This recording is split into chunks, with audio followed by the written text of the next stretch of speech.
والسلام على سيد المرسلين وعلى آله وأصحابه أجمعين أما بعد فقد قال الله تعالى في شأن حبيبه الكريم والفرقانه الحميد فأعوذ بالله من الشيطان الرجيم بسم الله الرحمن الرحيم واشكروا نعمة الله عليكم صدق الله المولانا العظيم وصدق رسوله النبي الأمين الكريم ونحن على ذلك لمن الشاهدين والشاكرين والحمد لله رب العالمين। সমস্ত তারিফ ও প্রশংসা সেই বিশ্ব নিয়ন্তা মহান করুণাময় আল্লাহ রব্বুল আলামিনের জন্যই, যিনি অব্যয় অক্ষয় অনন্ত ওয়াসিম ওয়াহদাহু লা শারীক। তিনার পরে পরে আকাই নামদার মাদানী তাজদার হাবিবে কিরদিগার আনিসুল গারিবিন শাফিউল মুজনাবিন রাহাতুল আসিকিন সৈয়দুল মুরসালিন খাতামান নবিয়্যিন রাহমাতাল লিল আলামিন শাহানশাহ জীবাকার দোনো জাহানের মালিক ও মুখতার সরওয়ারে কাউন মাকাম মুহাম্মাদুর রাসূলুল্লাহ সাল্লাল্লাহু তাআলা আলাইহি ওয়াসাল্লামের উপরে শতকোটি দরুদ ও সালাম শান্তির ধারা অবতীর্ণ হোক। সকলে উচ্চ স্বরে ভক্তি ভরে একবার পড়ুন আল্লাহুম্মা আমিন। আজকের এই পবিত্র মহতী সভার যিনি নির্বাচিত সভাপতি মহাশয়, স্টেজে উপবিষ্ট উলামায়ে জাবিলে এহতারাম, সম্মানীয় ব্যক্তিবর্গ, সম্মুখে বসে থাকা ইসলাম দরদি ভাতৃবর্গ, পর্দা নাসিন মা এবং বোনেরা, তৎসহ বাদ্যযন্ত্রের সাহায্যে যে যতদূর থেকে এই আওয়াজ শ্রবণ করছেন, সকলকে আন্তরিক সালাম, শুভেচ্ছা, অভিনন্দন ও মুবারকবাদ। ইন্নাল্লাহা ওয়া মালাইকাতাহু ইউসাল্লুনা আলান নবী ইয়া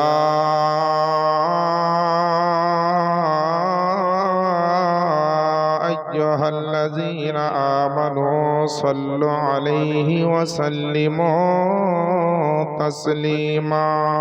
আল্লাহুম্মা সাল্লি আলা সাইয়্যিদিনা মাওলানা মুহাম্মদ ওয়া আলা আলি সাইয়্যিদিনা মাওলানা মুহাম্মদ সাল্লাল্লাহু আলা মুহাম্মাদিন সাল্লাল্লাহু আলা মুহাম্মদ হরদম জবান সে নিকালো পাক নামে মোহাম্মদ হরদম জবান সে নিকালো শফিআনা মুহাম্মদ সাল্লাল্লাহু তাআলা আলাইহি ওয়াসাল্লাম। ও ভাইরাই, যারা দাঁড়িয়ে আছেন সামনে এসে বসে যান না, কারণ সময় নষ্ট করাই না, সকলের সময়ের দাম আছে বাপ। যুবক ভাইরা এবং বাপজিরা যারাই যেখান থেকে এসেছেন, একটু ফাঁকা জায়গাগুলো পূর্ণ করে বসেন না। মা বোনেরা, আপনারা কথা বলবেন না, সামনের ফাঁকা জায়গাগুলো পূর্ণ করে বসুন এবং পরে যারা আসছে তাদেরকে বসার সুযোগ করে দিন। জালসায় এসেছেন, নেকি গুনাহ যার যা হবে আল্লাহর ফেরেশতা লিখবে। যারা দাঁড়িয়ে আছেন রোডের ওপরে এদিকে ওদিকে, তাদেরকে বলবো, বড় প্যান্ডেল করা হয়েছে, জালসা কমিটি খুব তৎপর এবং অ্যাক্টিভ, সক্রিয়, যার কারণে আপনাদের মনে হয় কোনো অসুবিধা হওয়ার মতো দেখছি না বিষয়। সুতরাং আপনারা দ্বীনি দাওয়াতে এসেছেন, ধর্মীয় কাজে এসেছেন, নিজ নিজ দায়িত্বকে কর্তব্য মনে করে পালন করবেন। আমরা নসিবওয়ালা এবং নসিবওয়ালা হওয়ার পরে, তকদিরওয়ালা হওয়ার পরেও যাদের তাকদির ও নসিব চমকায়নি, তার জন্য আল্লাহর কাছে দোয়া করা দরকার। কি বলে দোয়া করবেন?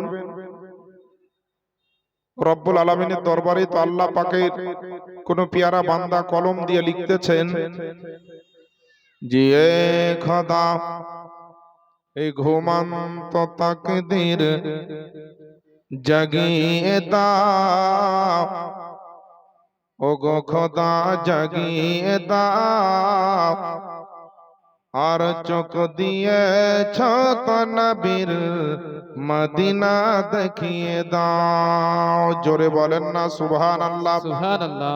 একটু নবীর মোহাব্বতে বলেন আল্লাহুম্মা আমিন। আল্লাহুম্মা আমিন। এই খোদা এই ঘুমন্ত তাকদীর জাগিয়ে দাও, ওগো খোদা জাগিয়ে দাও।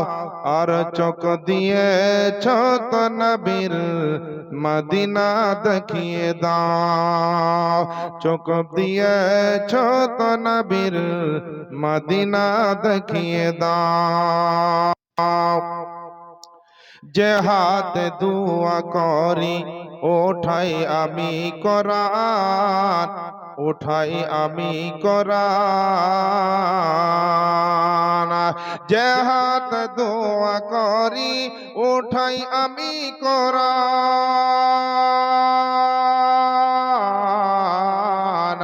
যে হাত দোয়া করি ওঠাই আমি কোরআন। ওই হাত দিয়ে নবী পাকের রওজার জালি ধরিয়ে দাও, চোখ দিয়েছ তো নবীর মদিনা দেখিয়ে দাও। এই খোদা এই ঘুমন্ত তাকদীর জাগিয়ে দাও, ওগো খোদা জাগিয়ে দাও।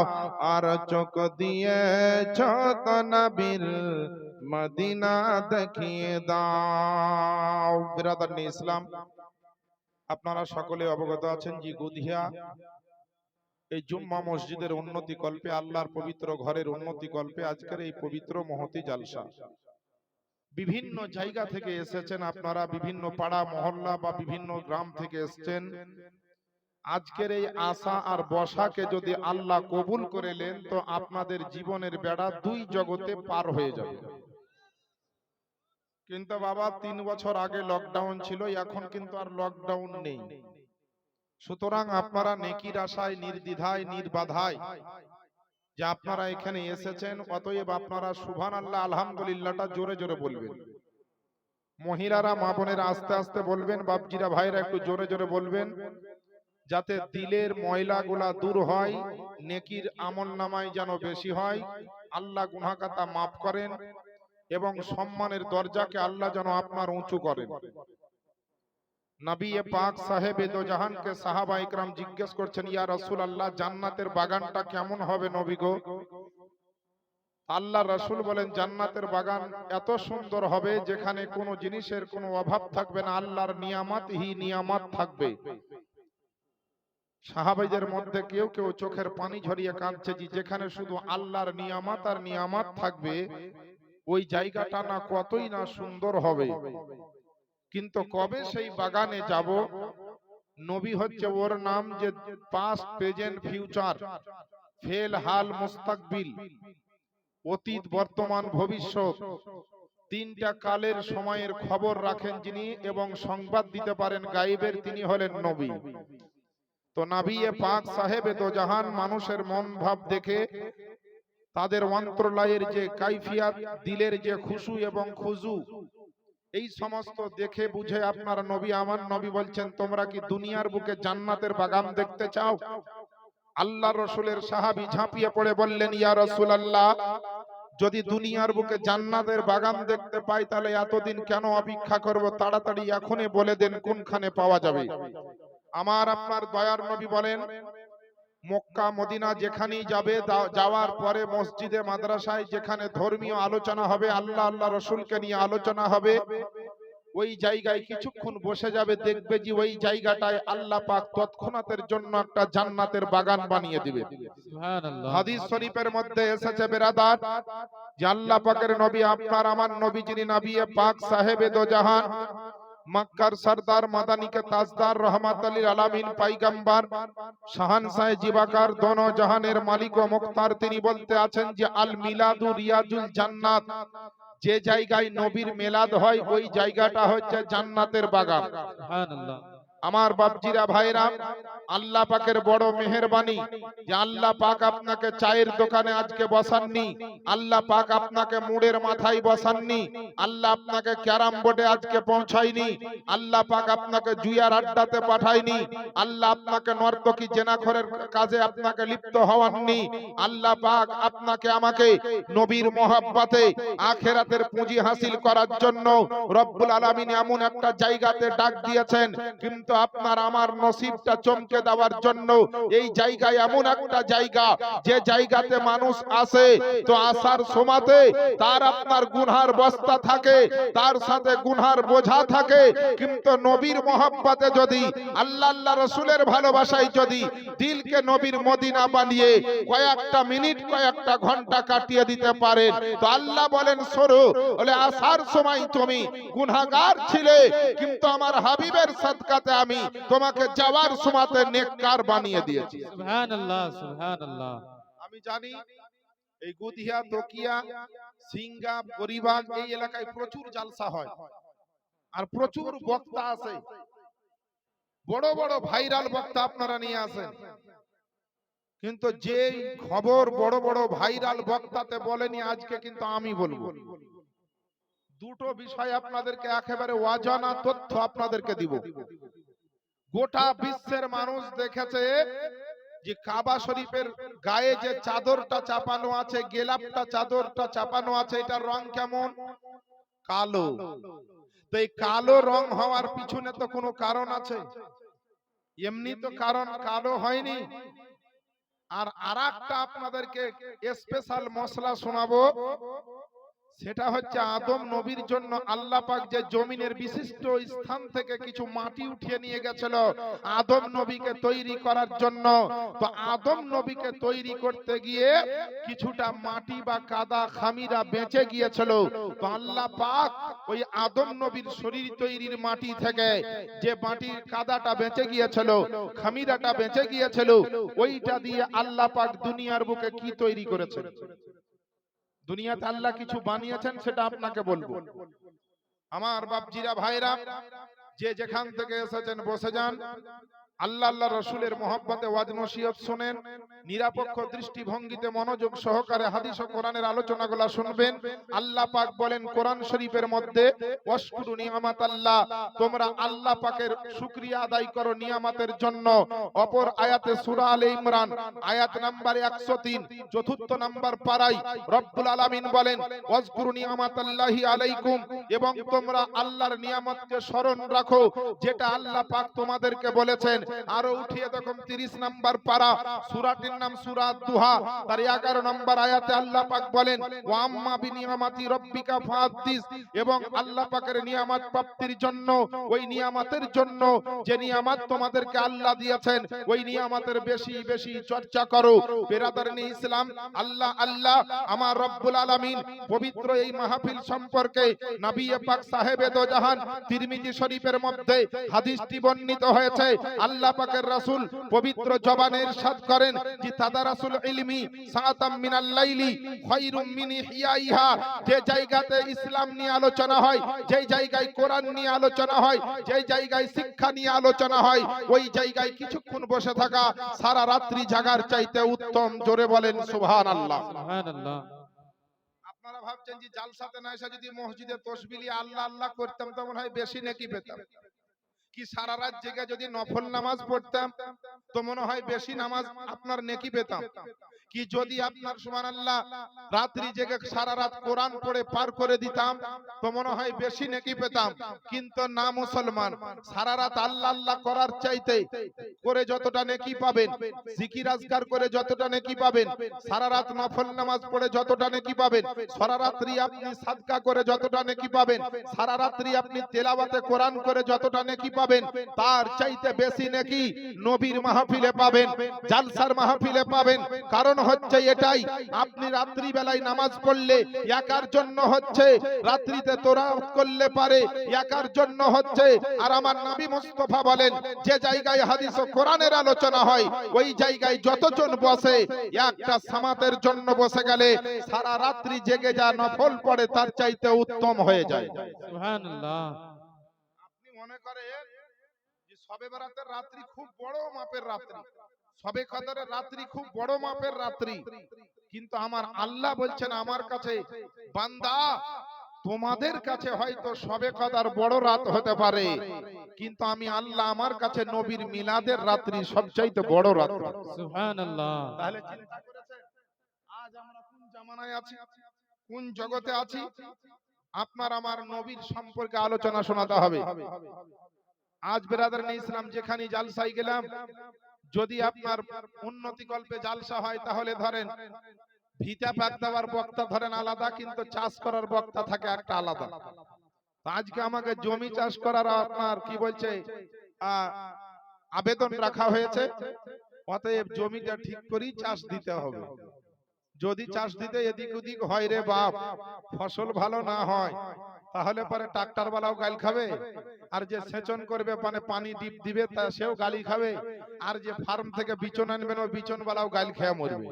তো বেরাদার যাতে কাউকে গালি খেতে না হয়, আর আপনাদেরকেও যেন কোন রকমের সমস্যায় পড়তে না হয়, যে তলবা এবং আলেমগঞ্জ যারা দাঁড়িয়ে আছেন স্টেজে এসে বসে যান, স্টেজে এসে বসে যান। ওইভাবে কষ্ট করে দাঁড়িয়ে আছেন কেন? আসেন স্টেজে আসেন। আর যদি খুব কাজ থাকে তাহলে কোনো দিকে গেলে যেতে পারেন, আর যদি শেষ পর্যন্ত দুটার মধ্যে একটাও না পারেন তো দাঁড়িয়েও থাকতে পারেন, ওটাও জায়েজ আছে। হ্যাঁ, ওটা অসুবিধা নাই, তবে উঠাউঠি করবেন না বাপ। আপনাদেরকে আগেই বলি একটু মনটাকে দিলটাকে খুশ করে রাখেন, মেমোরিটাকে পরিষ্কার করে রাখেন। একটা বস্তাতে যদি প্রথমে আবর্জনা ভরে তারপরে কেউ ভালো ফসল ভরে তো ঢুকবে না। আর প্রথম থেকে ঝেড়ে ঝেড়ে বস্তাটা পরিষ্কার থাকে আর ভালো কিছু মাল দেওয়া হয় তো সেই মালটা ঠিকঠাক জায়গাতে পৌঁছাবে। আমার বাপজিরা ভাইরা, বক্তব্য শোনার আগে নিজের দিলটাকে ব্রেনটাকে ফ্রেশ করতে হবে, যাতে যেটা বলবো বুঝতে পারেন, নিতে পারেন, যে বক্তা যেটা দিচ্ছে সেটা আমি নিচ্ছি, তবেই আপনার কামিয়াবি হবে আজকে জালসায় আসা এবং বসা। আল্লাহুস সামাদ, আপনার আমার দয়ার নবীর শান শওকাতকে আল্লাহ কতই না উঁচু করেছেন। আজকে আপনাকে একটা আশ্চর্যজনিত ঘটনা শোনাবো। বড় বড় মুয়াজ্জিন আপনার গ্রামে থাকতে পারে, এই এলাকায় সমস্ত মসজিদে ইমামের সঙ্গে পাশে মুয়াজ্জিন থাকে, কিন্তু কেউ মসজিদে আজান দেয়, কেউ বাচ্চা হলে আজান দেয়, কেউ ঝড় উঠলে আজান দেয়, কেউ আপনার তুফান উঠলে আজান দেয়, ভূমিকম্প হলে আজান দেয়, কিন্তু এমন একজন মুয়াজ্জিনের কথা শোনাবো যে শুধু দুনিয়াতে নয় খোদার জান্নাতে পর্যন্ত আজান দিবেন। একটু জোরে বলেন সুবহানাল্লাহ।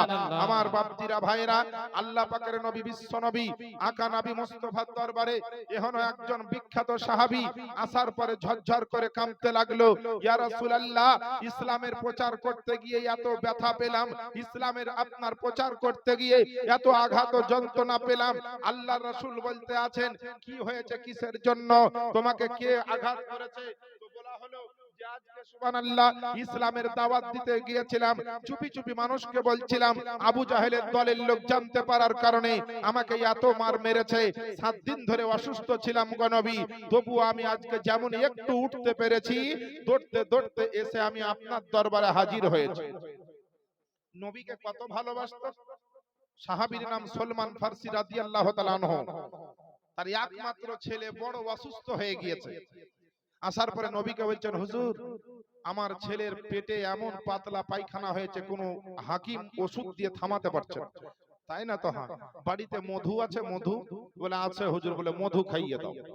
সাহাবী গেলেন, মধু খাইয়ে দিল, আর যেমন খাইয়ে দেওয়ার যে পায়খানা 4 বার হয়েছিল, এবার 6 বার হইতে আরম্ভ করলো। আবার এসে বললো, হুজুর পায়খানা বেড়ে গিয়েছে। বলছে, যাও আবার মধু খাওয়াও। আবার মধু খাওয়ালেন, 6 বার থেকে 8 বার পায়খানা শুরু হলো দিনে। আসার পরে বললেন, হুজুর, আমার ছেলের পায়খানা আরো বেড়ে গিয়েছে। বলছে, তাই না? তো হ্যাঁ। বলে, যাও আবার মধু খাওয়াও। নবীর কথা শুনে সাহাবী আবার গেলেন, ছেলেকে আবার মধু খাওয়ালেন। এমন অবস্থা হয়েছে পায়খানা করতে করতে কয়েকদিন ধরে যে সেই সন্তান আর বসতেও পারে না, শুয়ে আপনার তাকিয়ে কাউকে মনে হচ্ছে আর চিনতে পারে না, এতটা নাজুক হয়ে গেছে, এতটা নরমালি হয়ে গেছে, এতটা দুর্বল হয়ে গেছে। নবীর সাহাবী ফজরের আজানের সময় দৌড়তে দৌড়তে এসে আমার দয়ার নবীর দরবারে এসেছে। নবীকে সমস্ত কিছু বললেন। নবী বললেন, যাও আরেকবার মধু খাইয়ে দাও। তারপরে দেখা যাচ্ছে, কেউ হলে আপনি, আমি হলে বড় এমবিবিএস ডাক্তার হলেও শুনতাম না যে আস্তে আস্তে তো বাড়ছে, আর আমার নবী বলছেন মধু খাওয়াও, আবার খাইয়ে ছেলেটাকে মারবো। কিন্তু নবীর ওপর ঈমান কেমন সাহাবীর দেখেন। সাহাবী আবার খাইয়ে দিয়েছে, সেই ছেলে একবারে যেমন সুতির কাপড় শক্ত হয় না, একেবারে নরম হয়ে যায়, যেদিকে ঘুরাই ঘুরবে। ছেলের শরীর এমন সুতির কাপড়ের মতো নরম হয়ে গিয়ে হাত পা মনে হচ্ছে সব একদম ছেড়ে দিয়েছে, আর বাঁচবে না। সাহাবী আপনার রাত্রি বেলাতে সারা রাত্রি আল্লাহকে আপনার কেঁদে কেঁদে ডাকে। ডাকার পরে আপনার আমার নবীর সাহাবী আপনার দৌড়তে দৌড়তে আমার নবীর দরবারে আসলো। ফজরের নামাজ হওয়ার পরে আমার নবীকে মনের কথাটা আপনার খুলে বলবো। আল্লাহ আল্লাহ এইভাবে আপনার জেগে জেগে বসে আছে। যখন আপনার ফজরের নামাজের টাইম হয়েছে, সলমান ফারসির চোখের পানি কিন্তু আপনার থামে না। আল্লাহকে বলে, রব্বুল আলামিন, আমার মাত্র একটাই সন্তান, আর সন্তানটার পরিস্থিতি এমন হয়েছে গো আল্লাহ, তোমার নবীর কথা শুনে বারবার আমি মধু খাইয়ে দিয়েছে, আমার সন্তান আর উঠতে পারে না, আমাকে আব্বা বলে আর ডাকতে পারে না। সারা রাত্রি মসজিদে নববীতে এসে আপনার আমার নবীর সাহাবী আপনার কেঁদে যায় আর কাঁদতে কাঁদতে কাঁদতে কাঁদতে ফজরের যখন নামাজের সময় হলো, আল্লাহ পাকের নবী আপনার আমার নবী আসলেন। আসার পরে দয়ার নবী আপনার নামাজের ইমাম হলেন। আমার নবীর পিছনে আপনার শতাধিক সাহাবায়ে কেরাম আপনার সুন্দর করে নামাজে দাঁড়িয়ে গিয়েছেন, নামাজ পড়ছেন। আর আপনার মনে মনে আপনার নামাজের পরে পরে আমার নবীকে কি বলবেন এঁকে রেখেছেন। নামাজ আপনার যেমনই সমাপ্ত হয়েছে, আপনার আমার দয়ার নবীর সামনে যখনই সলমান ফারসি আপনার নিজের মনের কথা আপনার দিলের কথাটা বলার টাইম হয়েছে, আল্লাহ পাকের নবীর সাহাবী যেমনই উঠে দাঁড়িয়েছে, আর দাঁড়ার পরে নবীকে সালাম দিয়ে বলতে যাবে, জি ইয়া রাসূলুল্লাহ, ইয়া হাবিবাল্লাহ, নবী গো, আজকে আমার সন্তানের অবস্থা বড় বড় মহৎ অবস্থায় চলে গিয়েছে, আমার সন্তানের অবস্থা বড় দুর্দশা অবস্থায় চলে গিয়েছে, আমার সন্তানকে আপনি বাঁচিয়ে দেন গো নবী, আমার জীবনের একমাত্র সম্পদ হচ্ছে আমার সন্তান, এই সন্তানকে যদি বাঁচাতে না পারে আমার জীবনের সাহারা বেকার হয়ে যাবে, আমার আপনার পরম্পরা আপনার বংশের বুনিয়াদ আর কিছুই থাকবে না। আল্লাহ পাকের নবীকে বলার জন্য যেমনই উঠে দাঁড়িয়েছে, আর সঙ্গে সঙ্গে ইলমুল আপনার গায়েবের সংবাদদাতা আল্লাহ আল্লাহ আমার দয়ার নবী বলছেন, সলমান ফারসি, তুমি যা বলার জন্য দাঁড়িয়েছো, বলার পূর্বে একটু তোমার পিছন দিকে তাকিয়ে দেখো। আল্লাহ পাকের নবীর সাহাবী যেমনই আপনার নবীর কথা শুনে পিছনে তাকিয়েছে, তো যেই বেটা আপনার বিছান থেকে উঠতে পারছিল না, যে আপনার বাপের সঙ্গে কথা বলতে পারছিল না, এত শরীরটা আপনার লটিয়ে গিয়েছিল, শরীরটা আপনার এত নরমাল হয়ে গিয়েছিল, ওই সন্তান আপনার দেখছে যে ওই জামাতের নামাজের মধ্যে আমার নবীর পেছনে সেও ফজরের নামাজ পড়ে নিয়েছে। সুবহানাল্লাহ, নারে তাকবীর, নারে তাকবীর, নারে রিসালাত, ইয়া নারে রাসূলুল্লাহ, রিসালাত। আমার আপনার নবীর সাহাবী সলমান ফারসি যেমনই আপনার দেখতে পেল, সঙ্গে সঙ্গে ঝরঝর করে চোখের পানি ঝরিয়ে কাঁদতে লাগলো, আর দৌড়তে দৌড়তে আমার আপনার দয়ার নবীর কদমে গিয়ে চুম্বন দিয়ে আমার নবীকে বলছেন, ইয়া রাসূলুল্লাহ, ইয়া হাবিবাল্লাহ, আমি ভেবেছিলাম আমার সন্তান হয়তো আর বাঁচবে না, আমাকে হয়তো আব্বা বলে আর ডাকবে না, আমি হয়তো সন্তানকে বেটা বলে আর আদর করার সুযোগ পাবো না, কিন্তু নবী গো, আপনার আল্লাহ পাকের দয়াতে আর আপনার দুয়াতে আল্লাহ পাক আমার সন্তানকে সুস্থ করে দিয়েছে।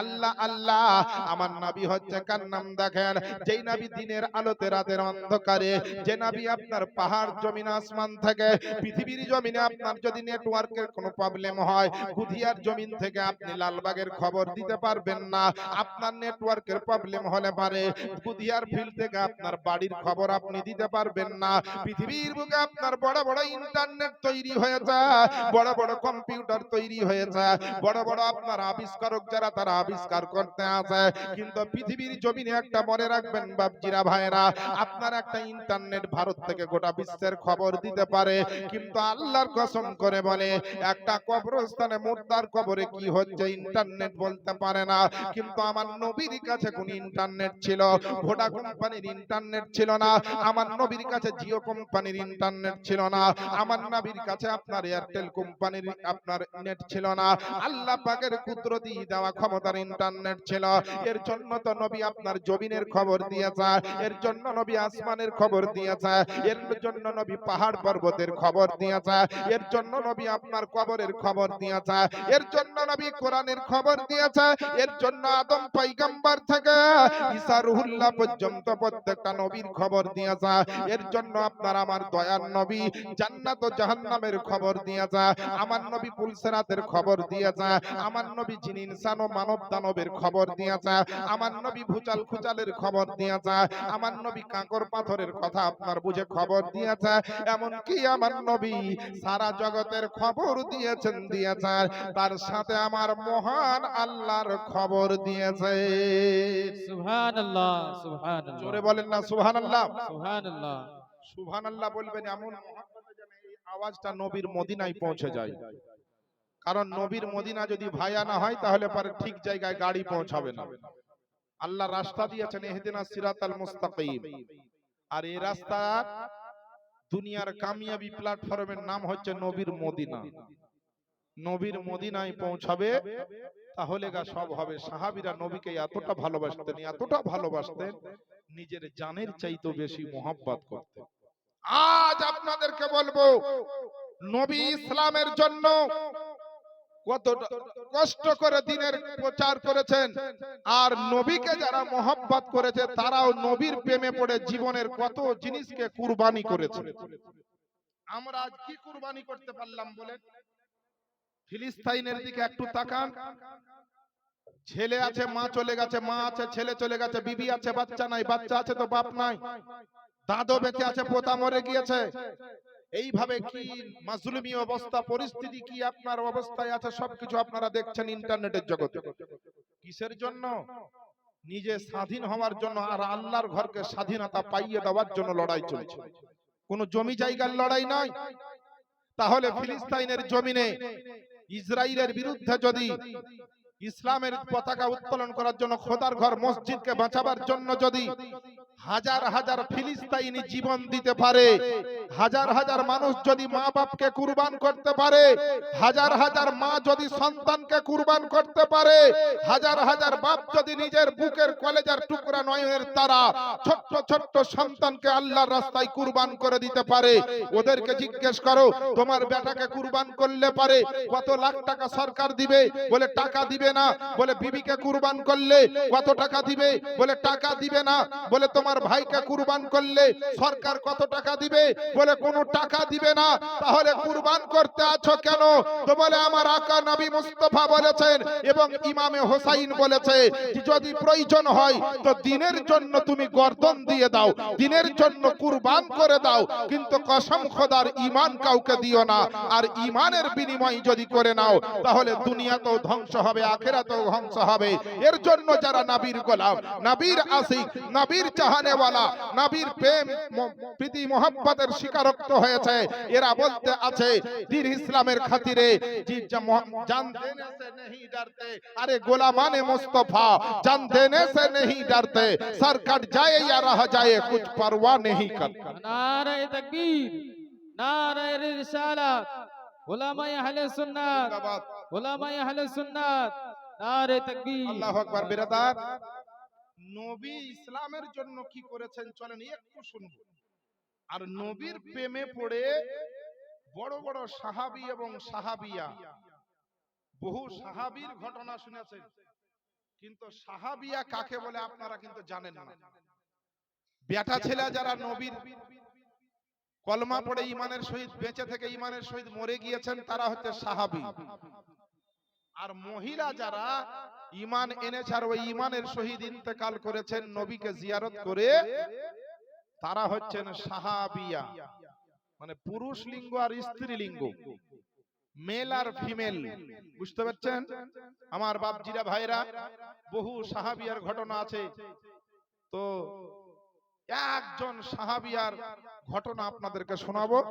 সে আবার নবীর নিজের স্ত্রী, যার নাম খাদিজাতুল কুবরা রাদিয়াল্লাহু তাআলা আনহা। জোরে বলেন সুবহানাল্লাহ। সুবহানাল্লাহ। হয়তো ইউটিউবে ক্যাসেটে বা কোনো জায়গায় সে ওয়াজ আমার শুনেও থাকতে পারেন অনেকে, কিন্তু দুইবার শুনলে না জায়েজ হয় না। হারাম হবে না, গুনাহ হবে না, বরং আরো ভালো হবে। আর এই মহিলাদেরকে বলছি, মা বোন, আপনারা একদম দিলকে থামিয়ে, মনকে থামিয়ে চুপচাপ বসে যান, কোনো কথা বলবেন না।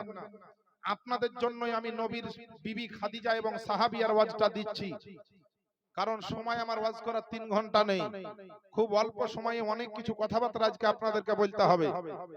মহিলা মা বোনেরা একদম কথা বলবেন না, কারণ এখানকার মা বোনেরা খুবই ভালো। পর্দা কাকে বলে এখানে দেখলাম, পর্দা তো গোটাই পর্দার ভিতরে আছে, কিন্তু পর্দার ভিতরে কেউ জর্দার মতো গন্ধ ছড়ায় না, বুঝতে পারছেন না? যে আছেন পর্দাতে আর গলার আওয়াজ চলে যাবে একবারে, বুঝতে পারলেন? মক্কা মদিনাতে এরকম কাজ করিয়েন না, চুপচাপ বসেন গো মা।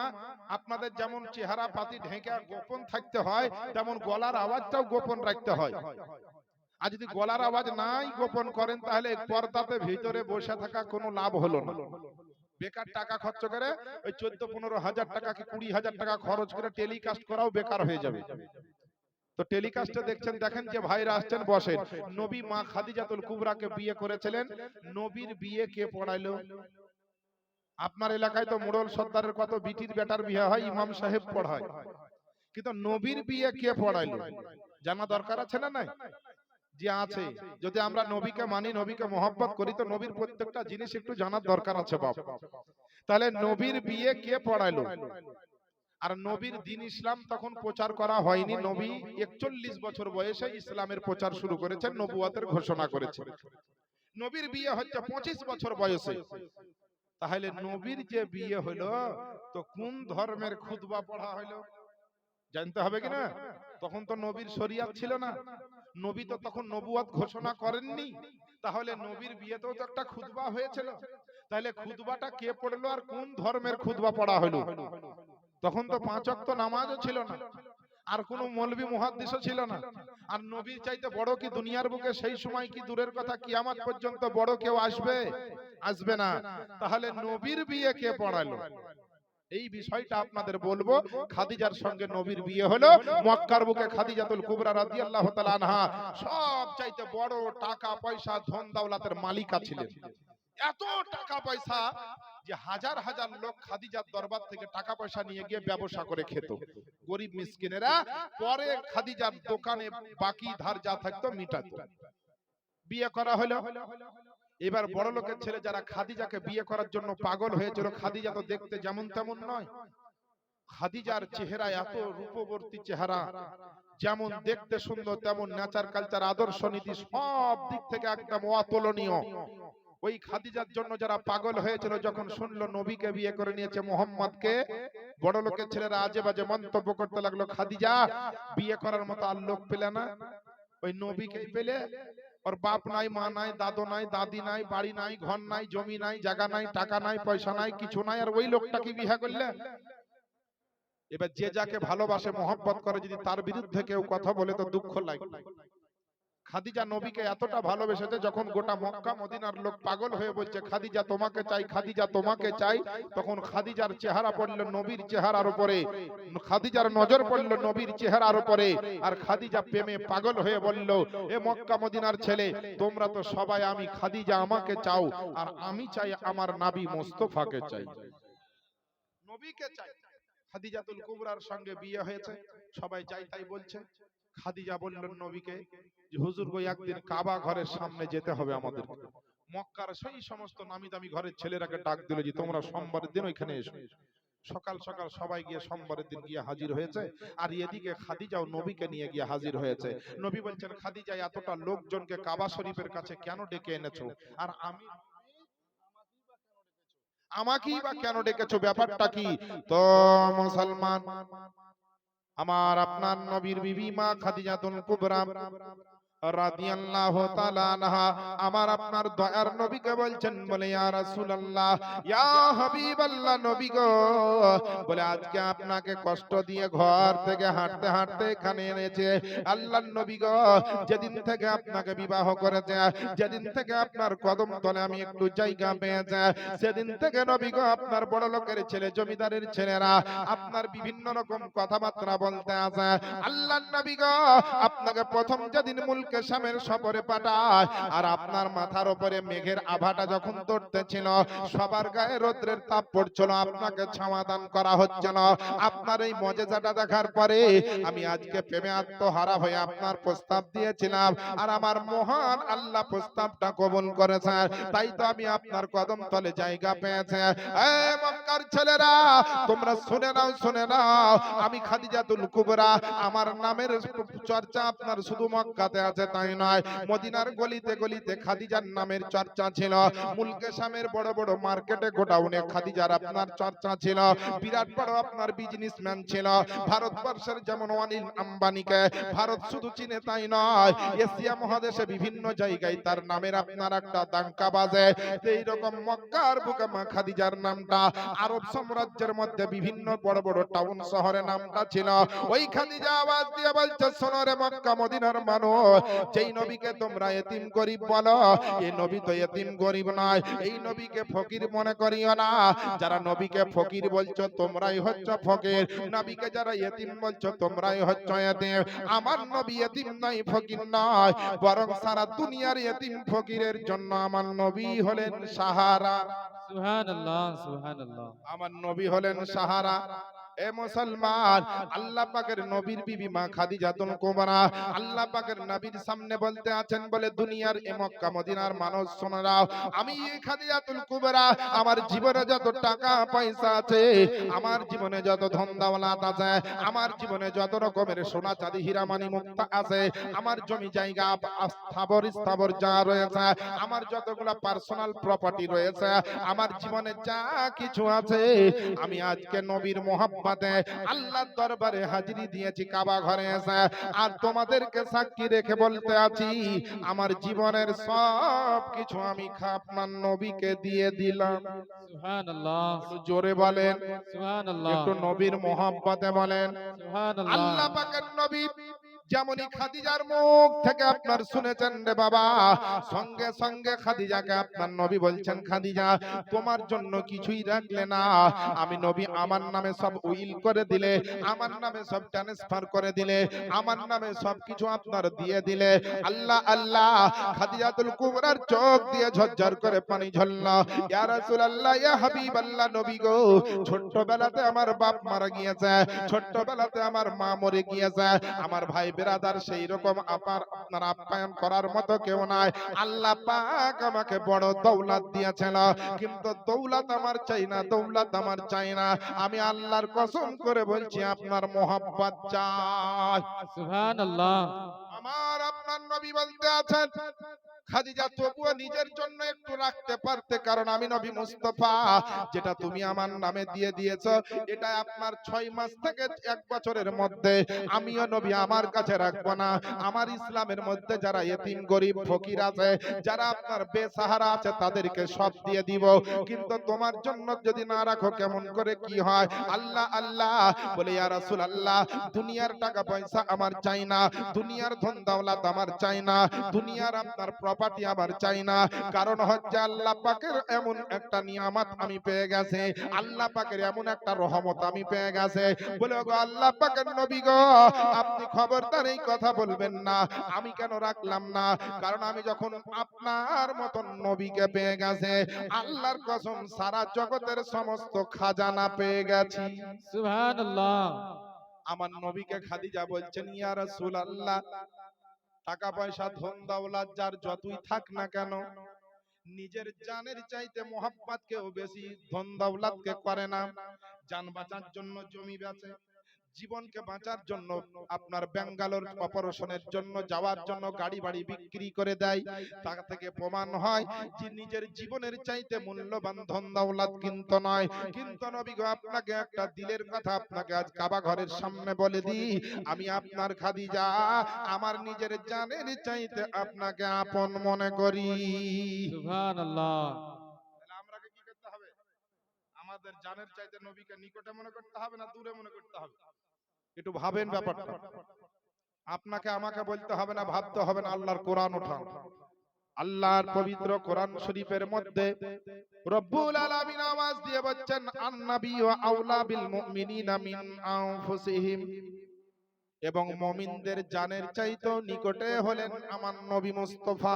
একটু জোরে বলেন, নবী হচ্ছেন মুমিনদের জীবনের চাইতে জানের চাইতে আপনার নিকটে। এখান থেকে প্রমাণ হলো আপনি যদি মুমিন হতে চান, আপনি যদি নবীর আশিক ও প্রেমিক হতে চান, দুনিয়াতে যদি আল্লাহর পেয়ারা হতে চান, নিজের জানের চাইতে বেশি মোহাব্বত নবীর সঙ্গে করতে হবে। আল আওলাদ টাকা পয়সার জন্য তো করতে হবেই হবে।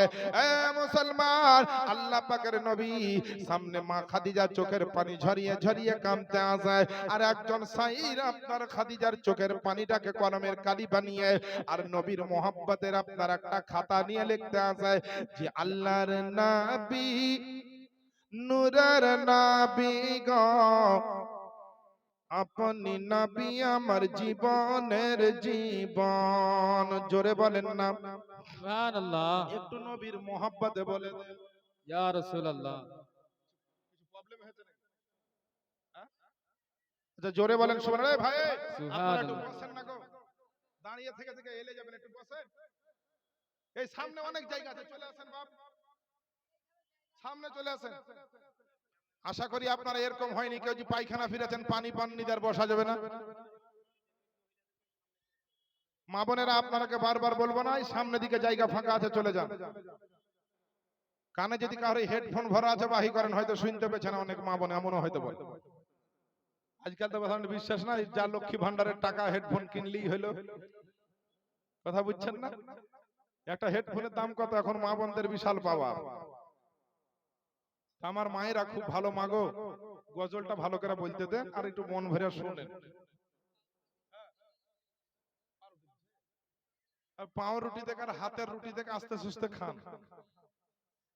হ্যাঁ, জোরে চিল্লা চেঁচি করিয়েন না। একবার আপনারা কতটুকু জেগে আছেন মন অন্তরে, নবীর মোহাব্বত আপলোড হলো একটু দেখতে চাই। জোরে বলেন না সুবহানাল্লাহ। সুবহানাল্লাহ। আল্লাহর নবী, নূরের নবী গো, আপনি নবী আমার জীবনের জীবন। দয়ার নবী, প্রেমের ছবি গো, আপনি নবী আমার জীবনের জীবন। আপনি নবী আমার জীবন সাথী, অন্ধকার কবরের বাতি। আপনি নবী আমার নির্দনিয়ার ধন। রহমতাল্লিল আলামিন, রহমতাল্লিল আলামিন, উম্মতের জাবির। আল্লাহর নবী, নূরের নবী গো, আপনি নবী আমার জীবনের জীবন। একবার জোরে বলেন না সুবহানাল্লাহ। সুবহানাল্লাহ। আর দেখে তোমার মজেজা, ভাগ্যমতী মা খাদিজা সোপ দিল জীবন আর যৌবন। আর দেখে তোমার মজেজা, ভাগ্যমতী মা খাদিজা সোপ দিল জীবন আর যৌবন। মাল দৌলত যা ছিল, মাল দৌলত যা ছিল, চরণ সব সপিয়া দিল। আল্লাহর নবী, নূরের নবী গো, আপনি নবী আমার জীবনের জীবন। দয়ার নবী, মায়ার নবী গো, আপনি নবী আমার জীবনের জীবন।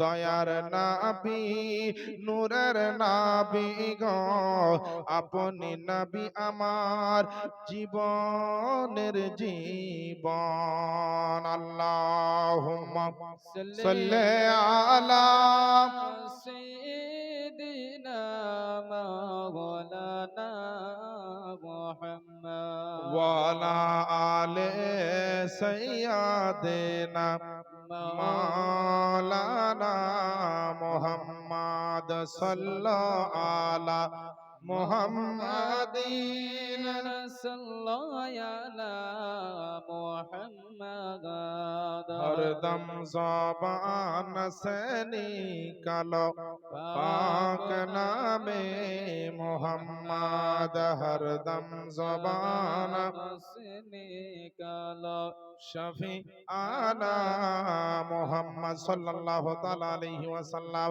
ও আমার বাবারা, মুসলমান ভাইরা, আমার মা বোনেরা, আল্লাহ পাকের নবী আপনার আমার নবীকে আপনার মা খাদিজাতুল কুবরা জীবনের সমস্ত আপনার যা ছিল দান করে দিলেন। নবী গো, আপনার মতন আল্লাহর বড় নিয়ামতকে পেয়েছি, আমার আর কোনো জিনিসের দরকার নাই। আমার নবীকে যখন দেওয়ার পরে বাড়িতে আসলো, 1 বছর 2 বছর করে সময় কাটতে লাগলো। সোনার সংসারে আপনার মা খাদিজা নবীর খিদমত করতে লাগলো। আমার আপনার নবীকে নিয়ে মা খাদিজা আপনার দিনের পরে দিন রাতের পরে রাত কাটতে লাগলো। আমার নবী যতই কষ্ট হোক না, নবীর জন্য যতক্ষণ পর্যন্ত খাবার পানির ব্যবস্থা বিছানের ব্যবস্থা খাদিজা করবেন না, খাদিজার রাত্রেতে ততক্ষণ ঘুম হবে না। আল্লাহ আল্লাহ এইভাবে আপনার চলতে লাগলো। আমার নবী উম্মতের জন্য দোয়া করার জন্য যখন আপনার গাড়ে হীরার পাহাড়ে চলে যেতেন, খাদিজা হাঁটতে পারতেন না, চলতে পারতেন না। কারণ নবীর যখন 25 বছর ছিল, আমার খাদিজার বয়সটা তখন 41 বছর ছিল রে বাবা। তাই আমার নবীর সঙ্গে ঘর সংসার করতে করতে আমার খাদিজা আরো বয়স্কা হয়েছেন, চলতে পারেন না। তবুও নিজের জীবন দিয়ে মা খাদিজা নবীর মোহাব্বতে আপনার খিদমত করে যায়, করে যায়, করে যায়। একদিন এমন একটা টাইম আসলো, আমার আপনার নবী 41 বছর বয়সে দিনের প্রচার তাবলীগ জামাতের মতন আপনার জামাত করে আপনার আপনার নবী আপনার ইসলামের একটা জামাত তৈরি করার চেষ্টা করতে লাগলো। আমার নবী ইসলামের চারিদিকে ডাঙ্কা বাজাবার চেষ্টা করতে লাগলো। গোপনে গোপনে বিভিন্ন জায়গাতে আপনার বলতে লাগলো। আমার নবী মক্কার জমিনে যেদিনকে আল্লাহর হুকুম হলো, হাবিব আর টেনশন নিবেন না, আপনি তাড়াতাড়ি করে গিয়ে কাবা শরীফ থেকে আরম্ভ করে বিভিন্ন জায়গাতে আমি আল্লাহ পাক হচ্ছি এক। আমি নামাজের কথা মানুষকে আমি নিজেই বলে দিব, রোজার কথা আমি আল্লাহর মানুষকে নিজেই বলে দিব, হজের কথা আমি আল্লাহ পাক নিজেই মানুষকে বলে দিব, কিন্তু আমি আল্লাহ পাক এক, এ কথাটা আমি নিজে বলবো না, নবী গো তুমি বলো। আমার নবী আপনার বললেন কিভাবে? কোরআনের ভাষায় শুনুন। 30 নাম্বার পারা সূরাটির নাম সূরা ইখলাস। তার প্রথম নাম্বার আয়াতে আমার আল্লাহ পাক বলতে আছেন, ঘোষণা দিচ্ছেন, নবী শোনাচ্ছেন, কুল হুয়াল্লাহু আহাদ। হে মেহবুব, আপনি বলে দেন আমার আল্লাহ পাক হলেন এক। এই আয়াতের তরজমাটা যদি গোটাই পড়েন খুব মজা লাগবে। আল্লাহুস সামাদ, আল্লাহর সমতুল্য জগতের বুকে কেউ হবে না। লাম ইয়ালিদ ওয়া লাম ইউলাদ, আল্লাহ কারো সন্তান নয়, আল্লাহ নিজেও কারো সন্তান নয়, আল্লাহ কারো বাপ নয়, আল্লাহর কেউ বাপ নয়। ওয়া লাম ইয়াকুল্লাহু কুফুয়ান আহাদ, আল্লাহ পাকের নবী মুস্তাফাকে দিয়ে আয়াত প্রচার করিয়েছিলেন আমার নবী। আল্লাহ পাকের নবী আপনার প্রচার করতে আছে, কিন্তু কাফের বেদিন মুশরিকেরা রহমাতাল লিল আলামিন পয়গম্বরকে চিনতে পারেনি। আমার নবীকে আপনার পাথর ছুঁড়ে ছুঁড়ে মারতে ছিল রাস্তার উপরে, আমার নবীর রাস্তাতে কাঁটা বিছাতে ছিল আপনার কাফের মুশরিকের দলেরা। একদিন আপনার ইসলামের প্রচার সেরে আমার নবী ঢুকছেন খাদিজার ঘরে। খাদিজা আপনার আমার নবীর চেহারাখানা দেখে বুঝতে পেরেছে যে আজকে আমার দয়ার নবীর মনে কোনো দুঃখ এসেছে। আসার পরে বলছেন, খাদিজা, বলে কোথায় আছো খাদিজা? তোমার মোহাম্মদকে আজ সামলে নাও, আমি আর থামতে পারছি না, কলেজা ফেটে ফেটে আমার চোখ দিয়ে পানি আসে। আল্লাহ পাকের নবীর এত মোহাব্বত করতেন গো খাদিজা, যার থামতে না পেরে দৌড়তে দৌড়তে গিয়ে নবীর কদম তলে গিয়ে হাজির হয়ে বলছেন, ইয়া রাসূলুল্লাহ, আপনার কেন এই অবস্থা গো নবী? আপনার মনটা কেন এরকম, চেহারাটা কেন মলিন মুসমুসা হয়ে গেছে? আমার আপনার নবী মুস্তাফা খাদিজার দিকে লক্ষ্য করে আপনার মনের ব্যথাটা, যন্ত্রণার কথাটা খাদিজাকে বলার জন্য হাউমাউ করে আমার নবী রহমাতুল লিল আলামিন পয়গম্বর কাঁদতে কাঁদতে লাগলো। খাদিজা বলছেন, ইয়া রাসূলুল্লাহ, আপনি এইভাবে তো কাঁদেন না গো নবী। আমি খাদিজা কাঁদলে আপনি আমাকে চুপিয়ে দেন গো নবী। কত রকমের সান্ত্বনাদের। আজকে আপনি কার জন্য কাঁদছেন? কে দুঃখ দিয়েছে?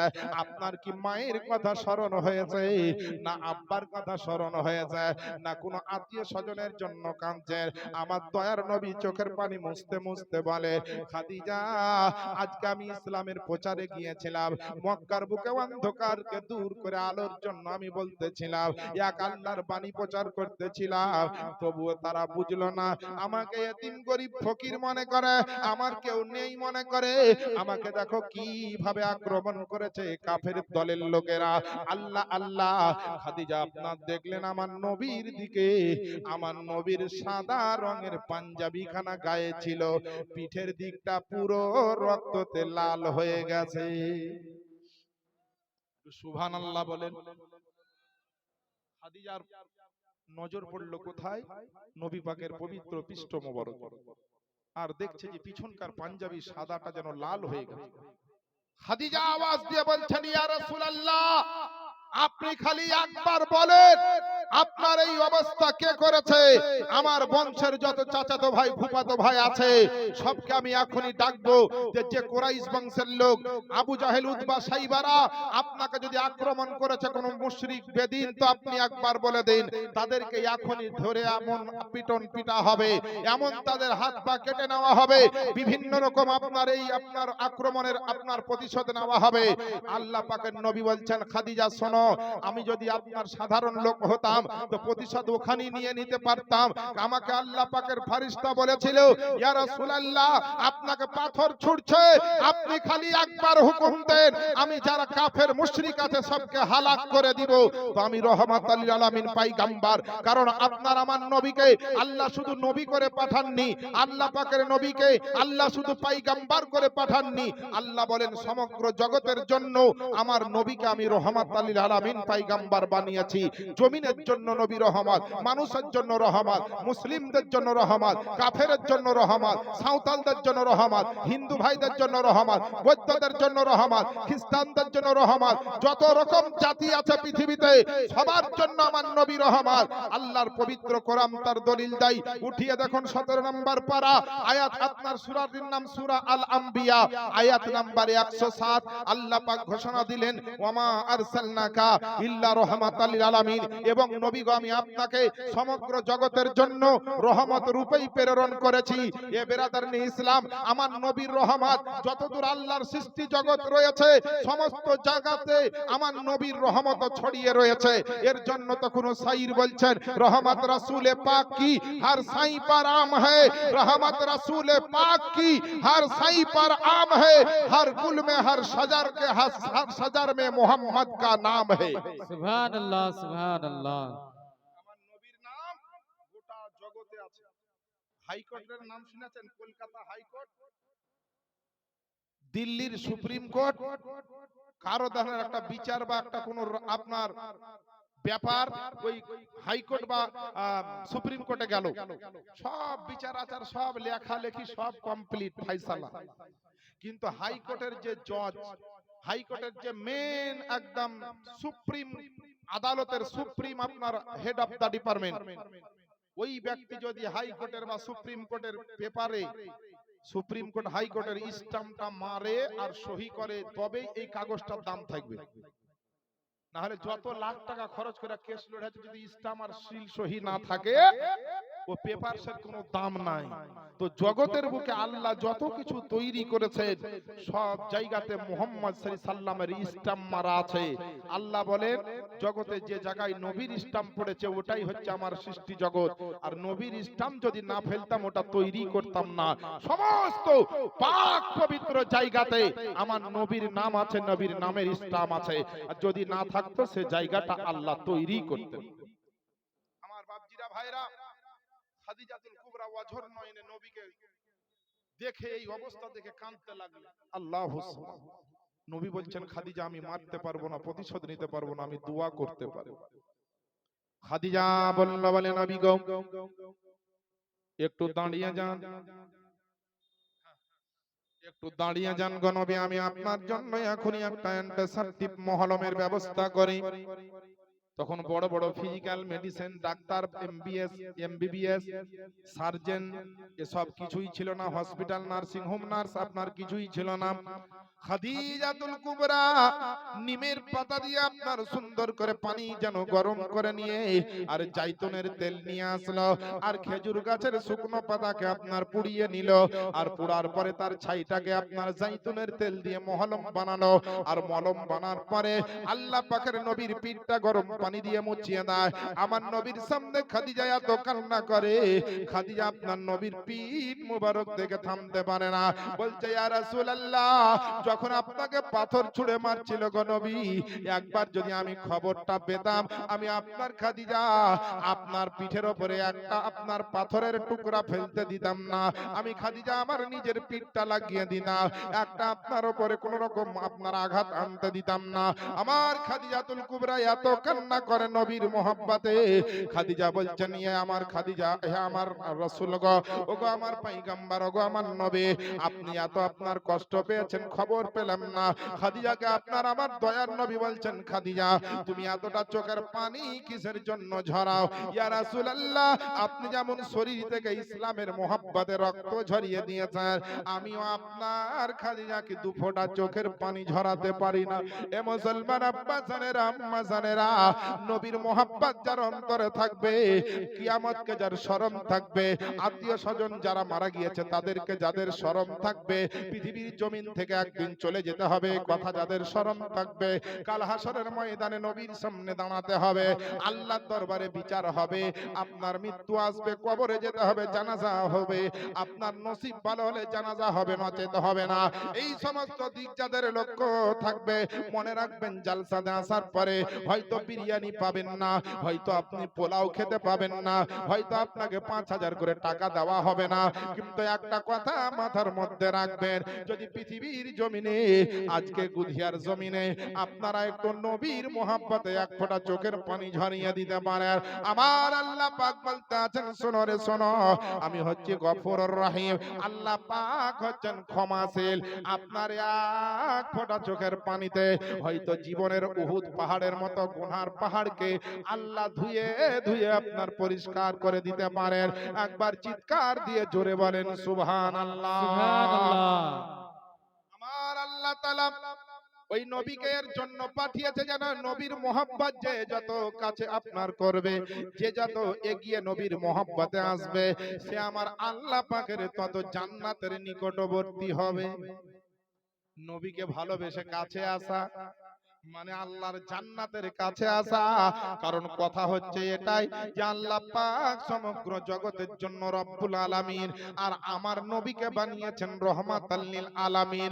এখান থেকে আপনার প্রমাণিত যে নামাজ যদি কবুল হয় নবীর জন্য হবে, রোজা যদি কবুল হয় তো নবীর জন্য হবে, হজ যদি কবুল হয় তো নবীর জন্য হবে, যাকাত যদি কবুল হয় তো নবীর জন্য হবে, ঈমান যদি আপনার টিকে তো নবীর জন্য টিকবে, আকীদা যদি ঠিক থাকে তো নবীর জন্য থাকবে, আপনার সমস্ত তেলাওয়াত, রিয়াদাত, সোহরাত, ইমামাত, খেলাফত সমস্ত কিছু নবীর জন্য টিকবে।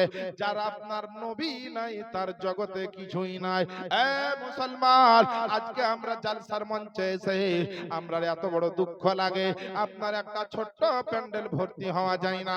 আমাদের ঘরের ছেলে মেয়েরা বাজারে এত আড্ডা দেয় রে বাবা, এত আপনার ঘোরাফেরা করে, নেকি পাপ গুনার কথা একটু মনে করে না। ওই বাজারে যদি ইন্তেকাল হয়ে যায়, ওই হিসাবের দিনে সেই দিনকার হিসাবটা দিতে পারবে না। এ মুসলমান, আমার খাদিজা আমার নবীর জন্য পাগল হয়ে সব যদি কুরবান করতে পারে, আপনাকে বেটা কুরবানি করতে হবে না, আপনাকে বেটি কুরবানি করতে হবে না, শুধুমাত্র নবীর সভাতে এসে একটু মোহাব্বতের সহিত ওয়াজটা কি শুনতে পারবেন না? ওয়াজ নসিহতটা শুনতে পারবেন না?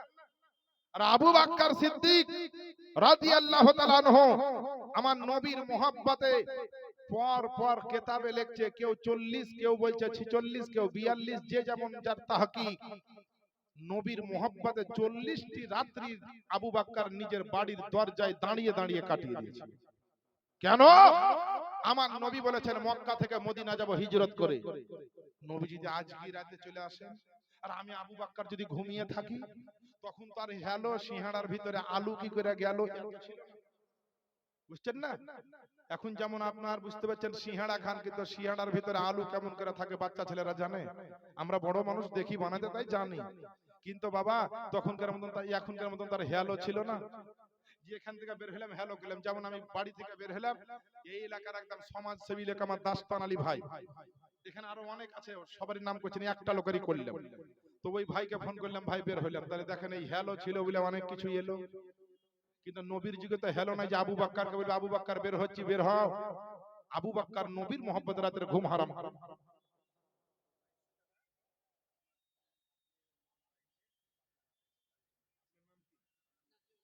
নাজিমউদ্দিন সাহেব তার ভাগ্নি তিন ভাগ্নিতে 2200 টাকা দিয়েছে। মা বাপ মারা গেছে, আল্লাহ যেন খাইর ও বরকত দান করেন এবং তার মা বাপের কবরে আল্লাহ যেন তাহাজ্জুদ নাজার বানান।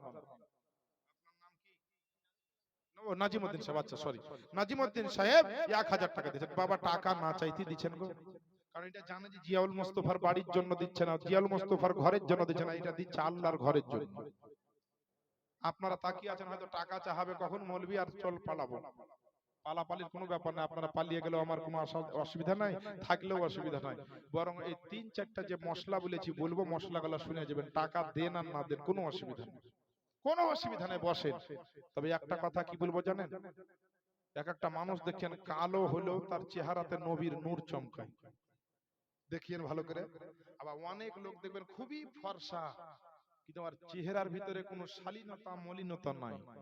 কেন জানেন? যে যত ফজরের নামাজ পড়বে আর নবীর মোহব্বত করবে, আল্লাহ বলছে তার চেহারায় নবীর নূর চমকাবে। আর নবীর নূর যদি কারো না চমকায় কারো উপরে, তো 1.5 কেজি করে পাউডার আর 1 কেজি করে ফেস ওয়াশ আর 2.5 কেজি করে সোনো পাউডার যতই মাখুক আর চেহারাতে চকচকানি আসবেই না।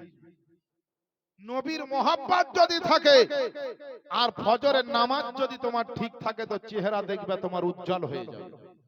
আমার বাপজিরা ভাইরা, তো নবীর চেহারা সম্পর্কে একটা খুব আমার দিলের খুব মোহাব্বতের নাত পড়বো, দিয়ে আপনাদেরকে একটা মশলা দিব যে কাবা শরীফের চাদর কেন কালো হলো। একবার সুবহানাল্লাহ বলেন তো। সুবহানাল্লাহ। আর একটু জোরে হবে না? সুবহানাল্লাহ। চেহারা চেহারা নূরেতে ভরা, আদর্শ কোরআনের পারা, চেহারা নূরেতে ভরা, আদর্শ কোরআনের পারা, জান্নাতের চাবি যার হাতে,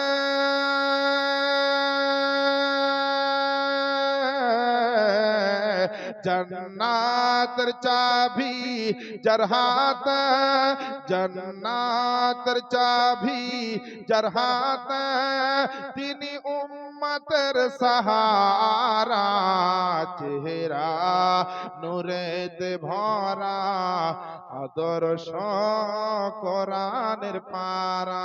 বলেন না সুবহানাল্লাহ। সুবহানাল্লাহ। কোরআনের পারা আপনাদের দেশে আছে না নাই? কোরআন খানির দলের লোক তো না চুলকানির দলের লোক? কোরআন খানির দলের লোক আমরা। বাপ মরুক মা মরুক কোরআন খানি কিন্তু আমরা করি।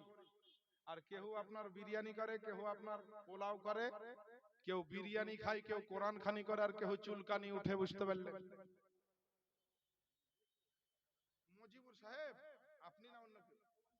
ও আচ্ছা, মজিবুর সাহেব 1000 টাকা দিয়েছেন, আল্লাহ যেন দানকে কবুল করেন। আচ্ছা বলেন তো, ইসলামকে আপনারা কতটা ভালোবাসেন? যে খোদার ঘর মসজিদ যে আল্লাহর এখানে দাঁড়িয়ে আছে, যে মসজিদে আল্লাহর ফেরেশতারা সারা রাত ইবাদত করে, আপনি তো জীবনে মনে হয় করেন না, এমন লোক আছে।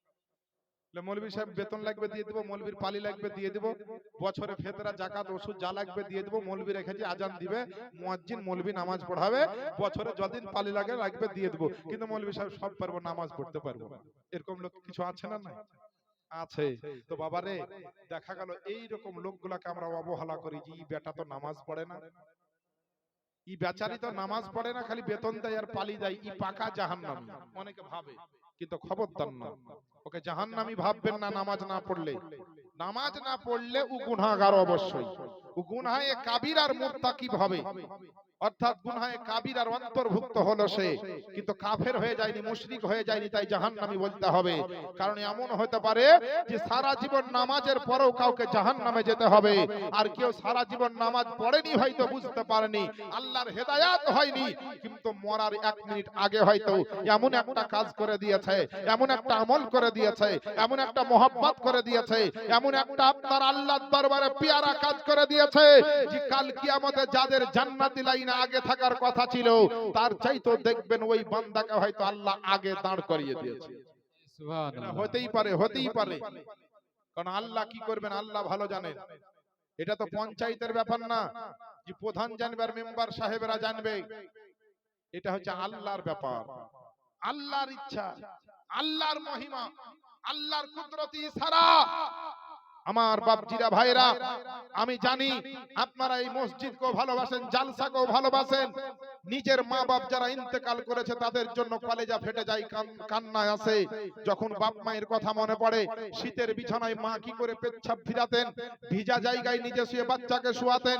ওই মা কার চলে গেছে, কার বিবি চলে গেছে, কার বাচ্চা চলে গিয়েছে, কার প্রাণের ভাই চলে গেছে, কার প্রাণের আব্বা চলে গিয়েছে। হয়তো বাজার থেকে আসলে ঝোলা দেখে আপনি খুশি হতেন, সেই বাপটা কতজনের আজকে নাই। বাপ হচ্ছে এমন একটা বট গাছ, ফল দিতে না পারলেও ছোঁয়া দিবে। মা হচ্ছে এমন একটা জান্নাত যে আপনার মা বিনা স্বার্থে ছেলেদের জন্য কলেজা দিয়ে দিবে। একটা লোককে বলতে চাই, আখিরাতকে স্মরণ করে, নবী মুস্তাফার মহব্বত করে খোদার ঘর মসজিদের জন্য বেশি নাই